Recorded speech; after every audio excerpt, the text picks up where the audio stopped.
CSUB men's basketball needs to right the ship in a hurry. Following the worst home loss in 3 years, the Runners are getting ready to host their toughest rival. 23 ABC Sports Director Stephen Hicks joins us now with more on the history between CSUB and New Mexico State. Well, Jess, the best memory for Runner fans is the shot. Dedrick Basil's buzzer beater 2 years ago sent the CSUB Roadrunners to their first ever big dance and the team's first ever win over New Mexico State. But that shot, just a page in a book on the Runners' biggest rivalry.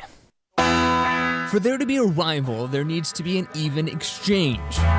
For years, even when it looked like CSUB had finally arrived, they weren't quite there. We're still in the process of building our program. But times change, and this changed everything. The Runners did it. They finally beat the Aggies, and last year looked to do it again. The team trounced New Mexico State at home and won the regular season crown before just falling short in the WAC final. But while Saturday's meeting is a renewal of the old, this year's team handling something they've never had to deal with. We knew, we did last year, not living off last year's success, but we should just know, how teams are coming in. If success puts a target on your back, this year teams are hitting the mark. Last night, CSUB suffered their worst home loss in 3 years. We just can't give up on ourselves, even though we had 2 tough losses. I know we were capable of winning those games, and everybody in the locker room knows we were capable.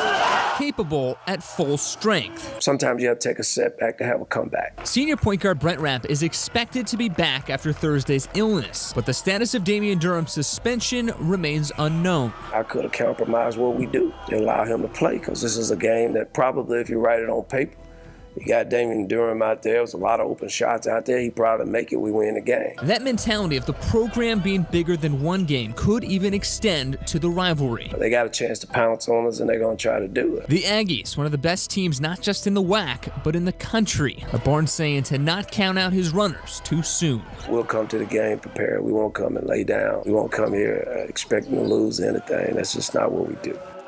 Now, what the Runners have done the last 2 years against New Mexico State is sell out. And while there are still tickets available for tomorrow's game at 7 o'clock, box office officials say it is on a trend to be another sellout. In the studio, Stephen Hicks, 23 ABC Sports.